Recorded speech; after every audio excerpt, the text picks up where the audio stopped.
Good afternoon. My name is Barry Kirchhoff, and I'm the director of the Central Region Small Business Development Center. And before I talk a little bit about small business development centers, oftentimes I'm asked, how do you become a director of the Small Business Development Center? Well, I don't know, but I can tell you my story. My background is my father was a small business owner. My wife's a small business owner. Our kids have owned business. We've come into business when they were in college, and then they spun off as a small business. And my work background, I spent about 10 years in retail. I spent 22 years in the service industry, pulling on a lot of manufacturing and various industries.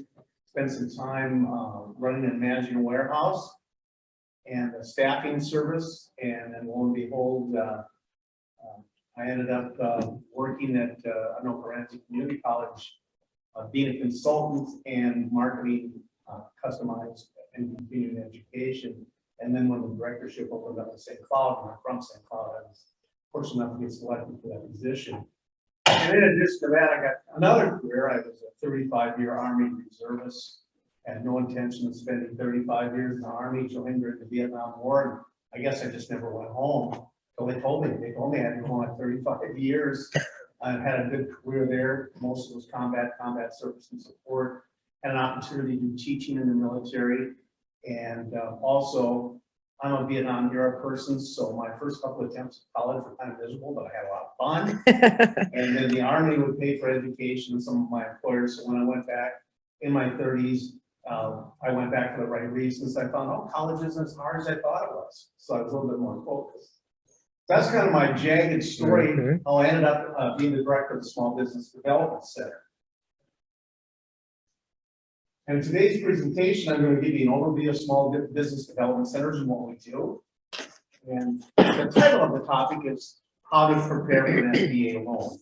I'm going to start with the 5 C's of credit. We're going to talk about that. We're going to talk about the different types of SBA loans. And we're going to talk a lot about business plans, because I'll get into that a little bit later. And then I just threw in some points of interest, and if you have any questions. So that, I'm going to begin with an overview of small business development centers. SBDCs, as we commonly call them, have been around in excess of 35 years. They're in all 50 states and U.S. territories.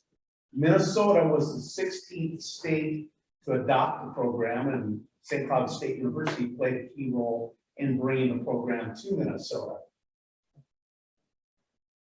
And we receive our funding from the SBA, Small Business Administration. We receive some funding from the state, and then you need to find a local host. They like to link them with institutions of higher learning, so you can leverage business education as you perform consulting services and help small businesses within your region. Minnesota model is we have 9 regional centers, and we pretty much cover the state. And they give us autonomy because I'm not in the Red River Valley. I'm not at the Port of Duluth. I'm in central Minnesota, Stern, Sherburne, Wright, and Benton County, and a little bit of Mille Lacs, and a little bit of Morrison. So as a director, my goal is to connect with economic development agencies like Wright County and cities and community leaders to say, how can we serve small business in this region? And I really like the autonomy of having the job. None of the 9 regions, we have certain guidelines, but we all run a little bit different. The culture I've tried to set, I've been there 16 years, and I'm a firm believer in having really good people help you be successful. My associate director's been there for about 14 years, and the culture we have is there's nobody that's the smartest person in the room. Everybody can bring something to bear to better serve our clients. The model that's used is we use contract consultants, and we found out it works really well. We have CPAs on staff, and we have people. I used to be a marketing specialist, but guess what? That was back in the day when you do cut and paste with cutouts on ads and do newspaper layout. This young lady that was here before me, that's the future of marketing. Those are the types of people and consultants that we look for that understand that can help small businesses advance through marketing channels. And as you can see, we have various experience, and we strive to understand business challenges. Another thing we tell our clients when we come in, or when I'm doing public speaking as I am today, we may not have the answer, but we'll try to help you find an answer, what is efficient and affordable for small businesses to take care of some of your needs. We thrive on trying to be a resource. We're always gathering information. We always encourage our consultants, if you're not learning something every day that's being current in business, you're going backwards. And frankly, we won't renew your contract if you're not progressively staying on top of business trends. Here's basically our offerings. Business and marketing plans is a big part of it. Second, probably about business marketing plans is helping people access capital and get finance. We work a lot with business clients on cash flow management. Historically, if I was at a national conference and we're having a cold beer, we always talk about this. Small business owners, they can kind of figure out marketing. You can kind of figure it out. You can always improve it. And you know how to make a product, deliver a service. But oftentimes they don't understand the cash flow cycle and how it goes through the business cycle. I don't understand. My sales are great, but at the end of the month, nothing drops into my wallet. So we help them learn how to manage cash flow and put in strategies to make their businesses more efficient and more profitable. And another big part of it is we have so many people that come in with the idea, startup assistance. There's a lot of people that have ideas. We see maybe over 200 people a year that have a business idea. We start putting them through some of the steps, and we see there's no such thing as bad idea. I always remind people who hoops and pet rocks. But we, through a series of tasks, working back and forth and questioning, we ask a lot of questions. We want them to self-discover that maybe the time isn't right, I don't have enough funding, or maybe my idea, I have to go back and revisit my idea and change some things. And we do some human resources planning. Of course, that is a hot topic that we're living in right now with labor shortages. I'm going to begin now as we transition into preparing to get an SBA loan. I want to clarify, I'm not a banker. I don't have a banking background. I'm not a business banker. I am not an SBA specialist. We have SBA specialists. I'm a regional director of an SBDC, and I've seen a lot of business plans and seen a lot of deals the years I've been doing this. And when you go into a bank, usually they come back to us. They'll go into a community bank and they'll go, hi, I was just over at the community bank there and talked to so-and-so, and they said to come and see you. I go, well, sit down. What do you want to do? Well, you know, they said, I said, so they're going to give you a loan? Oh, yeah. Well, they thought they heard that. They go, yeah, I'm going to open this restaurant. I'm going to do this. You know, when I get that first restaurant, I'm going to franchise. And I go, oh, you didn't tell the banker that, did you? You need to work together to run one to get it profitable. And we're the ones that help people go through that discovery process. Now, bankers are very prideful of the reputation. I don't blame them, whether you're a big box bank, community bank, credit union, whatever.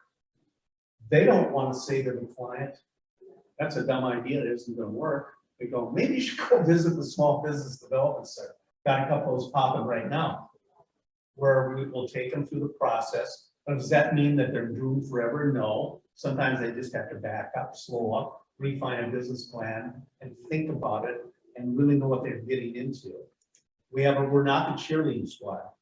We have a reputation of being the friendly devil's advocate, but we do a lot of vetting.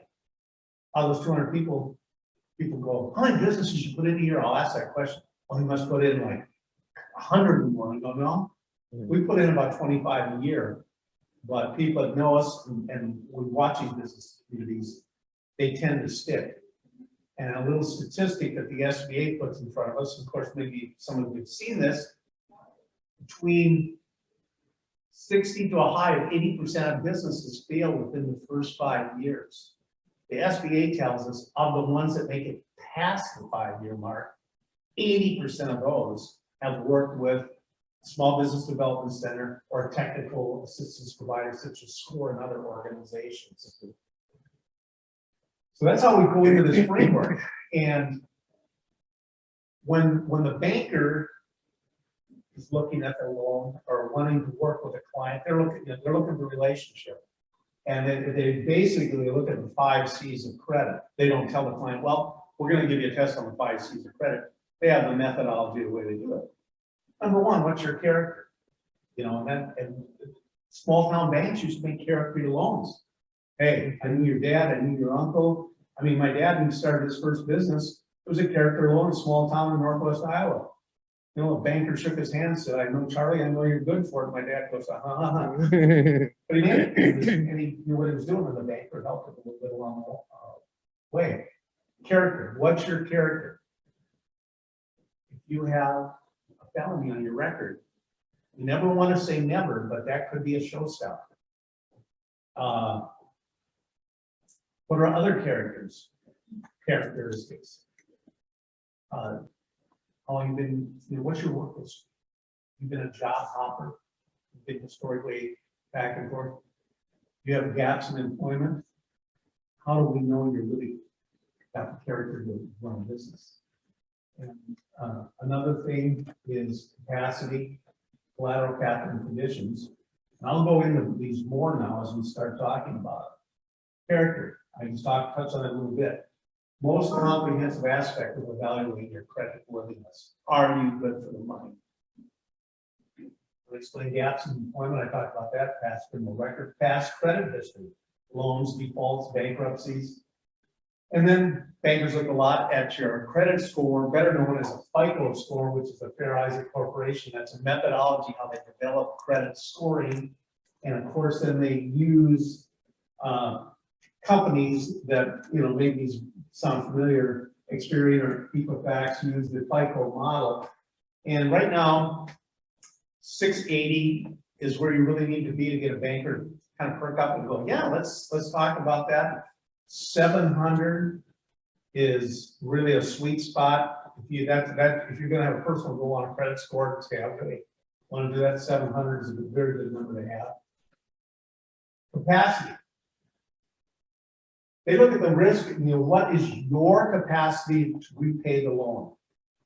Hi, I want to open an auto repair shop and I'm going to make my wife the bookkeeper. So you're going to quit your mechanic's job? Yes, I want to go on my own. Does your wife work? Yes. Oh, okay.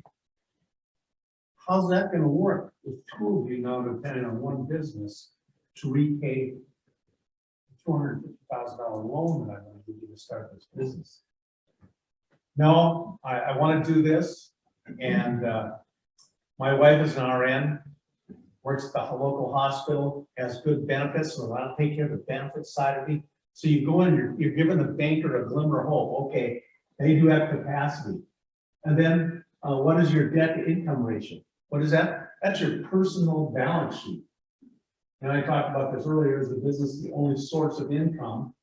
And what's your current lifestyle? And what could be your potential future obligations? You have young children? Oh, okay. Have you thought about college? Have you thought about this? Have you thought about that? Banker wants to get you to know you. They want that relationship. And they're not nosy. They just want to make an informed decision, because there's nothing worse than when a business fails. The emotions run high. I've been on them. They're horrible to deal with. Nobody's happy. Collateral. The value of collateral is evaluated by deducting the loan value of current loans secured to the same asset. Perfect example. I have $400,000 home, and I owe $200,000. So, will you give me $200,000 so I can start the business? Banker will say, no. The bankers have what they call an advance rate. What's an advance rate? First of all, collateral, they're not collateral lenders. They call it JIC, just in case you don't make it your business, we're going to have to sell your home or whatever you collateral with. And sometimes people like to go, hey, I've got this $100,000 motor home. Okay, here's what the bank is thinking. you really need that for going into business. But if you want to use it for collateral, maybe it's booked at 100,000. I'll go 60 on it. You go, well, 60 is with 125,000. Yeah, but we're not in the business to sell used motorhomes. And if you've ever been around some of the deals that I have, you can see why bankers use advance rates, because I've seen properties that banks were upside down. In fact, when they make these business loans, they budget out what they call reserve loan loss. If you've ever been on a board of a business lending, sometimes they have to dip into that to cover it. So collateral is just in case. Talk about the advance rate. Capital. Capital represents the overall pool of assets under the name of the borrower. What's your capital look like? You know, do you have money? Are you going into this? So many times people come in and they go like, okay, here's the plan. And you're going through and say, oh, by the way, do you have any working capital for this business? Then you start going, you know, you have payroll. Maybe you're billing, you get paid every 30 days, you got payroll. At the end of the month, the banker wants that first payment. Do you have any working capital? Well, I forgot about that. Or I'm going to have to borrow that too. Well, go back and revisit with the banker. That could change all the numbers and everything. And there's no hard, fast rules. I might talk about it in the future. It's called structuring the deal. There's no two businesses. I mean, there's commonalities. But every business is like a little piece of artwork. You put it together, it's a puzzle or whatever you want to call it. And then conditions. This can shape the risk in a business lending decision. And trust me, right now, when I was looking at conditions, I go, yeah. Bankers want you to present funds and use, present a funds uses and sources document. We're giving you the money. How are you going to use it? Part of the conditions. That's the internal. What are you going to spend it on? Oh, you're going to use some of my loan to pay your salary the first 6 months. I don't like that. You know, you're going to have to suffer, make some sacrifices to get in this business. But right now, I looked at this, I go, we're living this right now. And I'm not here for doom and gloom, because as I reminded somebody at a future event not too long ago, yeah, we're seeing high inflation. I remember being in retail during high inflation, living in the same cloud, and there was still building going on. Division Street was being developed and so on and so forth. My grandpa started business at the end of the Depression in Northwest Iowa, and he spun it off in 1957 and went and retired. So it's not all doom and gloom. It's how you react and how you plan and how you manage for those conditions can make you a winner, because business is going to continue on. I submit to you, there's still business going on in Ukraine. Probably a little dicey every day, but there's still business being conducted.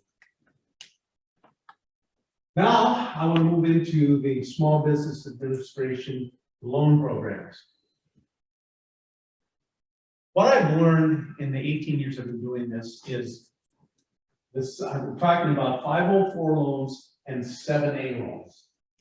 Those are the two flagship loan programs the SBA has historically offered. But they always seem to put some tweaks on it. Different variables. Coming back from the Iraqi war, they had a special veteran 7A loan program. We just lived this through COVID. The SBA reacted with a lot of different loan programs. And they come and they go. And so I'm not here to talk about fee programs, because I always tell people jokingly, if you don't like the program now, wait for an election change, or wait for 6 months, or wait for some economic conditions, because they're always tweaking the rules to market and try to follow what will help the economy. An SBA loan is it's guaranteed by the U.S. Small Business Administration. People go, I want one of those guaranteed loans. Oh, great. What they don't realize is it's guaranteed, and if I fail, I'm off the hook. No, you're not. The bank gets the guarantee, and it's the bank's job. Well, they're really hard on you at the bank. That SBDC is pretty brutal too. We're hard on you to make sure that they don't have to go down that guarantee route. Because if your loan defaults, they might say it's a 70% guaranteed loan. What that means, the bank sticks its neck out. The SBA covers 70% of the bank's exposure on the loan. You're the person that signs your name to it as a personal guarantee that you're good for the money. And I don't think you'll be too surprised to know that the SBA probably communicates quite regularly with, the Department of Revenue. So they keep tabs on it. It doesn't go away. Some of the different, one more loan they have here, and I'm going to go through the loans and give you a highlight, is microloans. This is very good for communities and regions that have small businesses. They extend up to $50,000 to businesses seeking to start up or expand. These are smaller operations. Usually what we call the solopreneur, the one-person show. They're administered by nonprofit intermediaries throughout different regions, and they go for the funds. You don't go to the bank, or you might work with the bank, and they may use that as an additional loan. Currently posted interest rates have been running 8 to 13%, and they do not have any additional fees like some of the loans, SBA loans that we'll be talking about here in the future, the 7A and 504. Loan terms may not exceed 6 years. Collateral and a personal guarantee for business owner must be provided. We did one of these, and it was in Wright County. It's been a long time ago. It was I think it was about a $35,000 micro loan, and they threw in a vehicle and a grand piano for collateral, and it was successful. The person moved on, didn't lose the family heirloom piano, and it's still in business. Different business. That was a jump. That business that really the first attempt at it, and it's moved to a different business. So Can I interrupt small you? micro loans can lead to success stories for businesses. I want to ask you a question about Yes. the nonprofit intermediary in our region. A nonprofit intermediary That would be usually the administering. foundations, and then sometimes, like close to Minneapolis, the African Development Corporation is an intermediary. And then if you go online, you can find out who SBA micro lenders are in your region. So generally, though, Initiative Foundation would be a common one that we would use around here. The one here would be Southwest. And The SWIFT. They have rights to do micro loans within these regions. Okay. We can, the SBD, that's our job. Our job is to help you find access to capital. So we stay on top of that. Thank you. And there's other programs sometimes that go, wax and wane and come and go. And our job is to be current. So when you come visit with us, we'll help you try to find the money. Does that answer your question? Perfectly. Thank you. Thank you. I talked earlier about SBA being one of the SBA 7A is one of the flagship programs, most common type. Again, you can purchase businesses, real estate, refinance equipment, and they will give you working capital too. And I'll talk a little bit about that in the future, how you get some working capital on an SBA loan. Interest rates are generally 3% above the daily prime rate, which can vary upon the loan maturity rate. So that percentage gets played with a little bit. And it actually, the daily rate, it's the London Intermediary Bank. They call it the LIBOR rate if you really want to study on the interest side of it.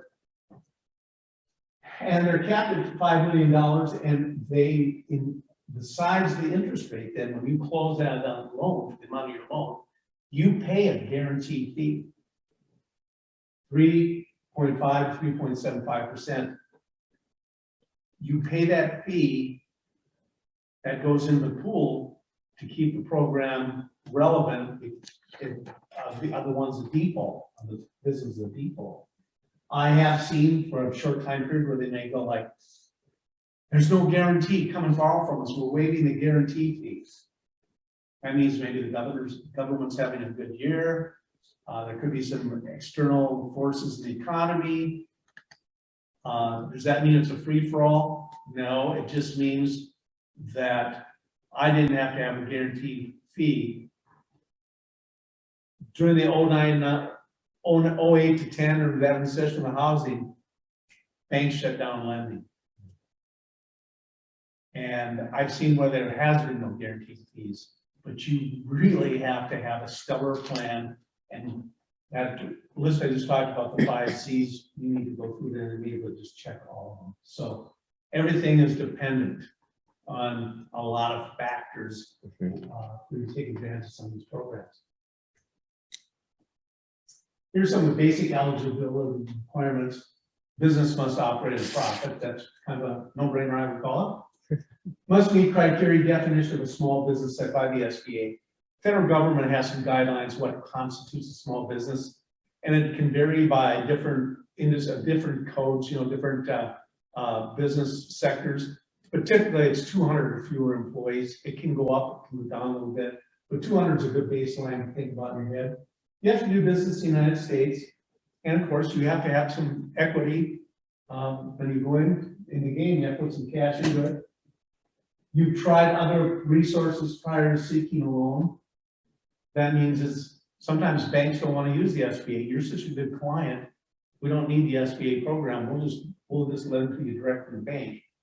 So if the bank says no, but the bank goes, we might be interested in the SBA loan, that means the bank has probably already said no. You need to demonstrate the need for the loan. That goes back to having good uses and sources. How am I going to spend the money? And not be delinquent on other loans to the US government, student loans, tax liens, things of that nature. That's a knockout. Then there is the 504 program. The 504 loans are available through certified development companies. They are certified and regulated by the SBA. The program provides long-term fixed rate financing up to $5 million for major fixed assets. And that $5 million could be on a sliding scale. I think it's been going up a little bit. And what I probably said this earlier, you can't make hard, fast rules typically on the SBA. Things change daily. We get updates, bulletins. But when you go for your loan, it's at that time can change interest rates, anything. Can I interrupt you again? Yes, you can. Can you please explain to us who a certified development company Yes. in our region may be? In the region, there's several of them in Minnesota. Two that come right to mind that I've worked with them in my region is CMDC, Central Minnesota Development Corporation, which is definitely has an appetite for loans in Wright County, and the Central Minnesota, of course. And then another one is Minnesota Business Finance. They're both very, we know the folks, I know folks at both of them, they're both very credible players in the 504 lending. Yep, we also partner with them. We've had great experiences with both of those organizations. Both probably had great experiences. Yes. Thank you, Jolene.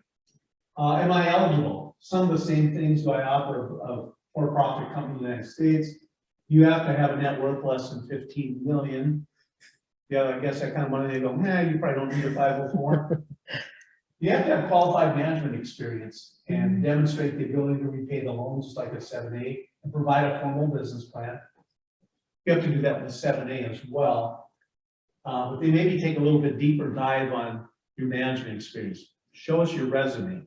Even with a 7A loan, show us your resume. Because when bank examiners want to come out, and they do, to look at business loans and the bank's making, they want to make sure the bank has done its due diligence.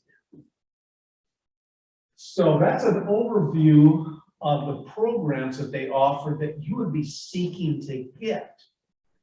Cover the 5 C's of credit, that the bank's doing that diligence on you. Well, then comes what the bank said you're going to need. One more question on these. How do I use a 504 loan before I move on? You can use it for existing buildings and land, new facilities, long-term machinery equipment.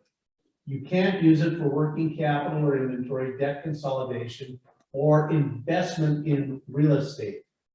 And I'll explain a little bit more. The current rate, I just got it, is 4.93%, give or take a little bit on the length of the loan.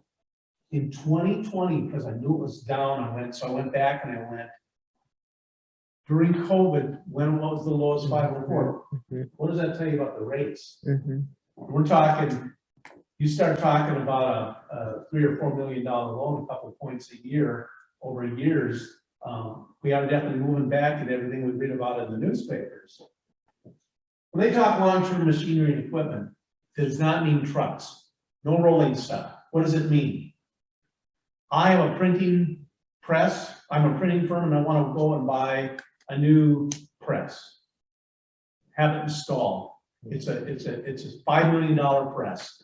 You know what? That printing press has a 25 to 30-year life cycle and components you upgrade and everything like that. CNC machining. Those are the type of equipment, long-term equipment, not rolling stock, not hand tools, things of that nature. And you can get into a 504 loan for as low as 10% down, which is puts you in at a very reasonable rate. There's some closing costs and fees with that too. When you go for a 504 loan, that both the 7A and 504, there's a fair amount of paperwork, but SBDCs and banks, if you qualify for a loan, they're going to get you through the process. And one thing I've seen over my tenure is the SBA has gotten better at approval rates. Probably still doesn't move as fast as we would like it to, but they have gotten much better. Barry, another question. Yes. Does equipment include for a restaurant, any of the restaurant equipment? I would have to say maybe, Okay. but it's got to be an asset that, you know, I Long don't think they lasting. take on refrigeration. What else is long-term equipment in a restaurant? Like the furniture or any of the, I got to be honest with you. Probably restaurant not. equipment puts a chill over bankers. that's a tough one. back. Okay, well, I appreciate your honesty on that. It works better in a profitable restaurant than on the back of a truck trying to sell it. Right. How about automation? If you are a manufacturer and you're looking at bringing in some type of automation to increase It productivity. depends. All those, it depends. That's why Okay, you go and you. specific. Yeah, there's some basic rules, but when it gets specialized, well, what about automation? A good point. Maybe they would change that with the restaurant industry. The government would say, 504 lending, we want to modernize. We will now support, the SBA supports lending of automation for your restaurant because we want you to stay in business. Mhm. That could happen with a swish of a pen. Right, I see. So that's. Keep an eye on it. That's why we try to keep our eye on it. Okay, thank you. Now we come to the thing that the bank says, well, so you're gonna need a business plan. Well, there's basically a couple of ways that we're going through some changes. You're seeing a lot of new technology businesses. You're seeing people are going like, I don't need a bank. I'm gonna find investors. That's real hot right now. There's a program in Minnesota called Launch Minnesota. It's very hot. And we're seeing success in that area. We pretend to be that we work best as a traditionalist. We take care of Main Street America. We don't do so good with an IT program that I'm developing, that I want a software program and I want to get investors. We'll help clients like that. And I have clients that we come in and visit with. I think we bring more value to Main Street America, bricks and mortar, manufacturing, that type of thing. But they have what they call the Lean Business Model Canvas. And it's a template and a strategic tool focused on the vision and purpose of your business. And it appeals to many entrepreneurs, and it's a great tool for brainstorming. It's not a great tool to go get a bank loan, but I'll explain that in just a moment. We're going to talk about the traditional business plan, guides you through each stage of starting, running, growing, and exiting your business. Business plan can help you get funding or bring on new business partners. People come and go, I've never written a business plan, right? One of the things that I encourage our consultants and I do at the center is, where do I start? And you'll see on this template as we move forward here, I go like, well, I'm going to give you a homework assignment. Go home and start brainstorming and fill out this business model canvas. And was that the business plan? No. Think of it this way. You're building a new house. This is going to be the foundation, some of your foundation. And then we're going to have to work with all the other things, like the plumbing, the wiring, which would be like a cash flow, whatever. So those are the two main types. This is what a business model canvas looks like and some of the questions that are asked. Who are your key partners, key activities, what's your value proposition? That means what do you do? Customer relationships, segments, channels, how you're gonna reach them, so that's a marketing thing, or maybe a distribution thing. And what do you need to do it? What are the resources you're gonna need to execute your dream? And what will it cost and how much will you make? And usually that's down there, it's just kind of a quick envelope throw in the dark because you haven't gotten into all the nuances of a formal business plan. And we usually send that home with a new person to start business. I tell people, and I've said this before, we have some neighbor kids that have opened a lemonade stand years ago, and I always like to patronize lemonade stands in the summer and just see what the customer service is, and you give them a tip and you watch their eyes light up, 50 cents, you give them $1 for a cup of lemonade about that big, Right. but it's just fun. And you watch, this talks about, can I sell in the city parks and you can have a lemonade stand? Well, the cities and municipality, they're a key partner. Here's your activities, marketing, marketing, selling. So you got your little daughter or your little sister or brother out there holding the sign, shaking the sign. What's your value proposition? We're gonna have cold. Oh, that's questionable sometimes, but it's cool lemonade in a hot summer day. And personal relationships. You're counting on people that in the neighborhood or whatever take care, stop and see you. Here's a customer segment, park visitors. If you're in the city park selling lemonade. Channels, booth sale, and then maybe maybe the older sister has Kelly's Lemonade and is online helping you market your stand. And resources, ingredients, salespeople, booth equipment. And there's your cost structure, your ingredients, your equipment. Maybe you're paying your little brother commission or sister out there shaking the sign, hey, for everyone that stops, we'll give you a nickel, you never know. And revenue streams, of course, of the sales. And then the softie, sometimes I can get softie only on lemonade stands. A nice tip for their lemonade efforts, for that young entrepreneurial spirit. I love it. And then Great example. this is the one where it gets real, the traditional business plan. We should come up with a new name. No, I'm just kidding. That's a good name. It has it makes it serious because this is Joey, serious this is the business. real deal. It really is. It really is. The traditional business plan, executive summary. It's very important, but you write it last, and it's an overview. You want that executive summary to be compelling. And if the banker reads it, he goes, I want to dig, I want to see more. Some of the basic components are company description, market analysis, organization and management, goods and services, marketing, and then of course the big one. I've seen people come up with business plans. They're written like a beautiful book. It's a novel. A lot of it's fiction. Because they go, well, where's the financials? Well, I really haven't got that figured out. Can you help me with that? And then you start saying, what about this? The financial projections, that's a language for bankers. They read the story with the numbers. And the activities you do in your business plan and the numbers, they need to link together. It has to make sense. And one of the numbers, it's an important number we look for when we start with our clients is, what is your break-even analysis? You need to know that. We're going to help you find it, and the banker wants to know it. At what point do you conduct sales, have your expenses in line where you didn't make any money and you didn't lose any money? And I call what it takes to get by. I've made it another month, and we really like the beans and hot dog diet, but we're in this for the long haul. Because once you cross that break-even analysis, you're going to start making money. So many times, people will come in and we start budgeting at the break-even analysis. They go, I'm going to do more than that. I'm going to do more than that. You don't know the industry. I'm different. They go, well, no, we don't know the industry, but you know what? We're business consultants. We see business plans every day. We do finances every day. And you know what? I love to be wrong. But this is where you need to be, and you need the bank needs to see that you know what that number is. I just visited a business of mine, she said, well, you were really stuck on that one number. I go, yeah, the break-even analysis, I'm beating it. And I said, good, I love to be wrong. She said, I just wanted you to know that. We're friendly, she said. I said, well, let me ask you a question. Are you hitting the pie in the sky number? Well, no, but I'm above your number. And I said, excellent. Good. Are you happy? Yes. So am I. And I'd love to be wrong.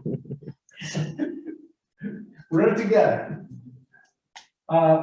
Here's the lean and the traditional, some of the differences.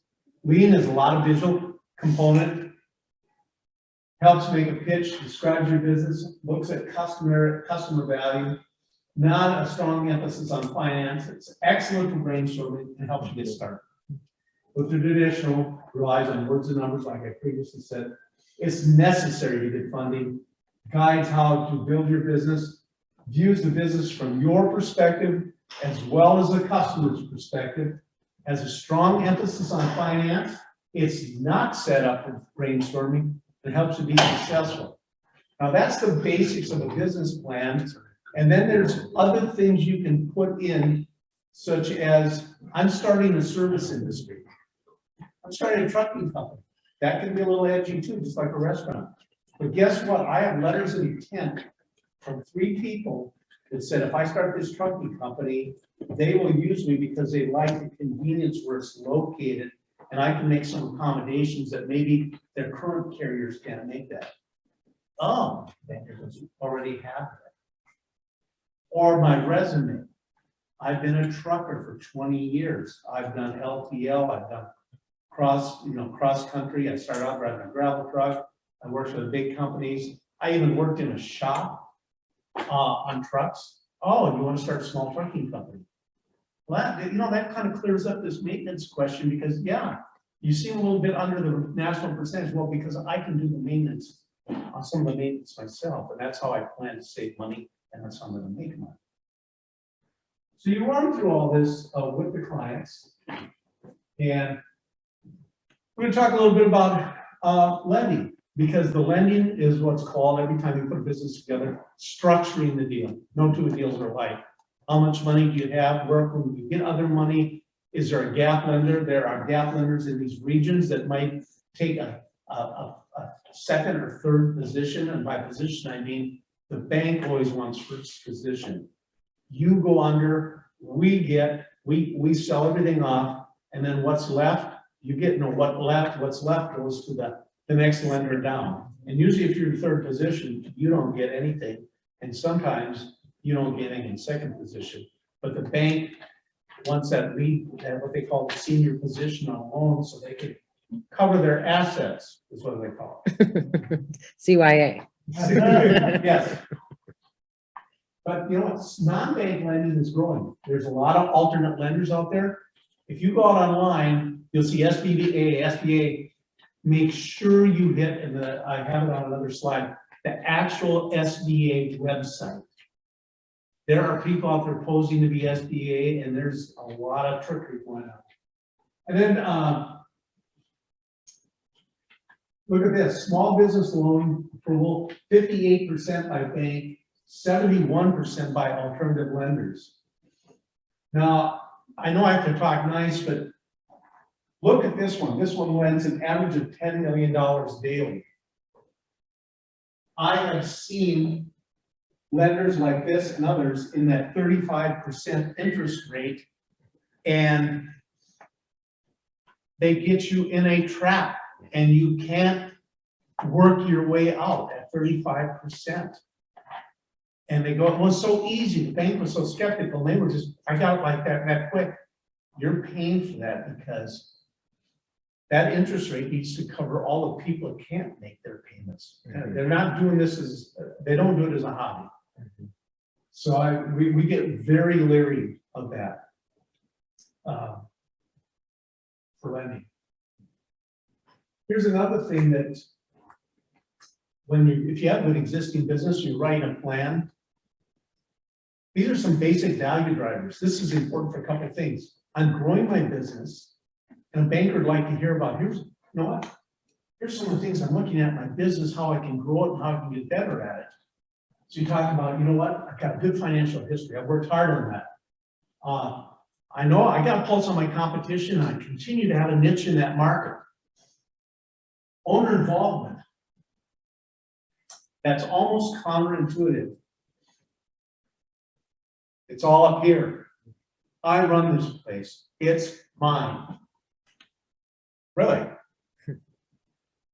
So you don't have a business? Well, yes, I do. No, you kind of bought yourself a job, because if you drop over, who knows the business? And it's hard for businesses to let go. We preach to them to work on their business, not in their business. And if you want a successful business that you can sell at the end of your career or grow and scale, you need to invest in owner involvement on value drivers and activities. You need to be focused on customer diversity, in-depth management, have a culture where you have low turnover.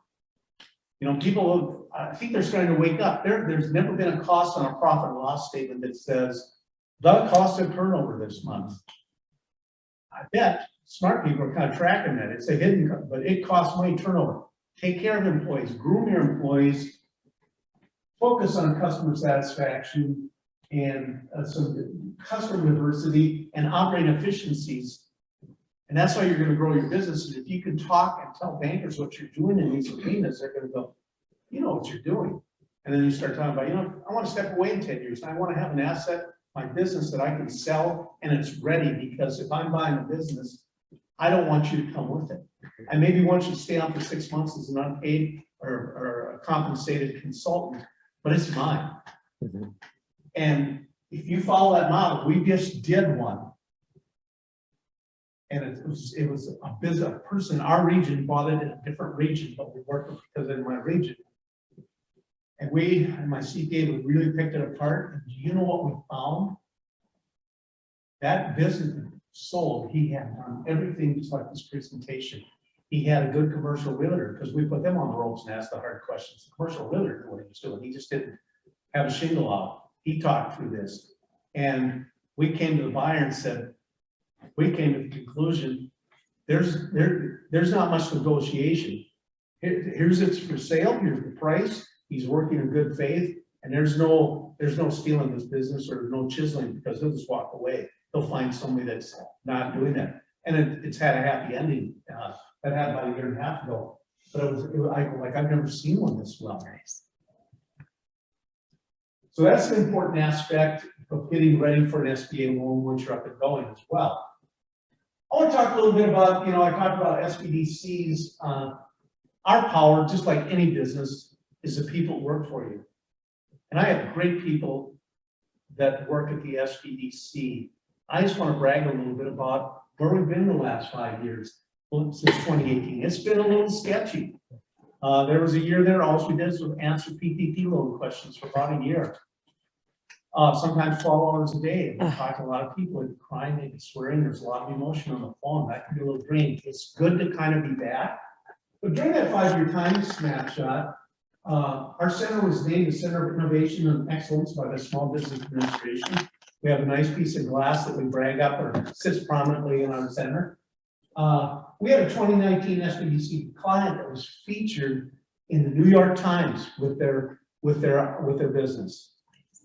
It was a restaurant, and you can find it out there. And then during the pandemic, one of my personal client that has been in daycare, one day the state said, we need somebody to talk about small businesses on the phone. They're having, the SBA is having a phone conversation. And I immediately sent the state and said, I got the perfect person. The state director knew the person, said, yeah, she'll be good. So I commented, you need to do this for me. Oh, yeah. I mean, we have clients, friends now, like for 10 years. And so she did it on the phone. About a day later, she gets a call, and she was one of 3 people I selected across the nation. East Coast, Midwest, West Coast. And she testified before Congress. She runs a daycare. And I think she really did a marvelous job. That's a tough industry, and it's a hot issue right now across the nation. And since 2018, we've started 119 new business starts, and we've helped clients get nearly $45 million. That is, you can see there's a lot of activities that go into preparing to get a business loan or an SBA loan. I want to do qualify, even though we're funded by the SBA. There's never been, I've been doing this for 18 years, never any pressure from the SBA to say, you're not writing enough SBA loans. You need to push this, and that.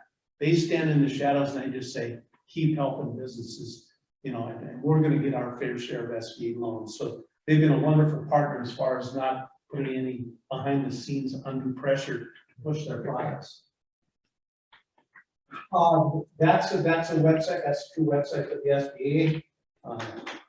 Never been accused of not liking to talk, but I still came in. I had about 10 minutes for questions or comments if anybody has anything. Thank you.